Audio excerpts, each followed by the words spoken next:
حواوشي ده ولا بيتزا؟ حواوشي اسكندراني وش بيتزا، بس ايه في قلبك، هو ده الكلام. شايفين الجمال يا جماعه، تحفه.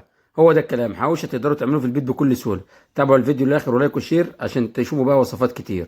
حبايبي، عندنا 2 كوب من الدقيق كده زي ما انتم شايفين، الكوب المعياري اللي موجود في كل بيت. وعندنا معلقه الا ربع من السكر، ما تكونش كامله يعني، وذره ملح كده 2 3 جرام من الملح، وربع معلقه من الخميره، مش اكتر.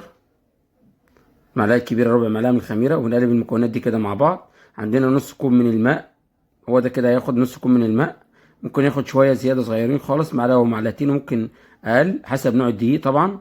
طبعا بنعجن العجينه دي كويس كده، بتاخد معانا 5 دقايق عجين ميكسيمم، مش اكتر من كده. بعد ما عجناها زي ما انتم شايفين كده، نبدا بقى نسيبها تريح من جنبنا لمده ربع ساعه كده.